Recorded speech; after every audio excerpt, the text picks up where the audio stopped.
السلام علیکم ورحمۃ اللہ وبرکاتہ۔ آج انشاءاللہ الکریم اس ویڈیو کے اندر عقیدہ ختم نبوت قرآن و حدیث کے حوالے سے سنیں گے۔ اللہ سبحانہ تعالیٰ قرآن مجید کے اندر ارشاد فرماتے ہیں، ترجمہ: اللہ فرشتوں میں سے اور آدمیوں میں سے رسول چن لیتا ہے، بے شک اللہ سننے والا دیکھنے والا ہے۔ انسانوں کی ہدایت کے لیے ان میں سے ہی بعض کو نبوت و رسالت کے لیے چن لینا اللہ تعالیٰ کی قدیم عادت ہے، لیکن اس کا یہ مطلب ہرگز نہیں کہ سید المرسلین صلی اللہ تعالیٰ علیہ وسلم کی تشریف آوری کے بعد بھی لوگوں کو نبوت و رسالت کے عظیم منصب کے لیے منتخب کرے گا، کیونکہ اللہ تعالیٰ نے نبوت و رسالت کے لیے جنہیں چننا تھا چن لیا، اور جنہیں چن لیا وہ دائمی نبی اور رسول ہوں گے۔ پھر اللہ تعالیٰ نے اپنے حبیب صلی اللہ تعالیٰ علیہ وسلم پر نبوت و رسالت کا منصب ختم فرما دیا، لہٰذا ان کی تشریف آوری کے بعد نبوت و رسالت کا سلسلہ مکمل طور پر اختتام پذیر ہو گیا، اور اب قیامت تک کسی بھی صورت میں کوئی نیا نبی نہیں آئے گا۔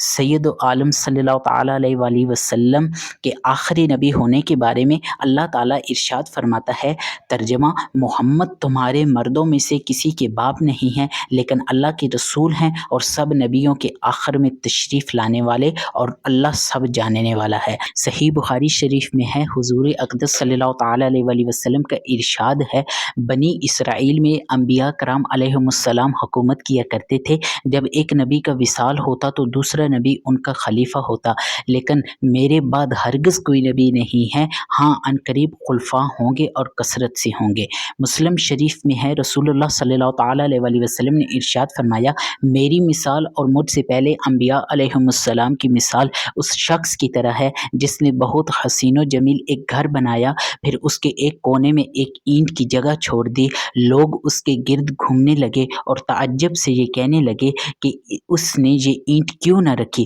پھر آپ صلی اللہ تعالیٰ علیہ وسلم نے ارشاد فرمایا، میں وہ اینٹ ہوں اور میں خاتم النبیین ہوں۔ ابو داؤد شریف کے اندر رسول اللہ صلی اللہ تعالیٰ علیہ وسلم نے ارشاد فرمایا، ان قریب میری امت میں 30 کذاب ہوں گے، اور ان میں سے ہر ایک یہ گمان کرے گا کہ وہ نبی ہے، حالانکہ میں خاتم النبیین ہوں اور میرے بعد کوئی نبی نہیں۔ ترمذی شریف میں رسول اللہ صلی اللہ تعالیٰ علیہ وسلم نے ارشاد فرمایا،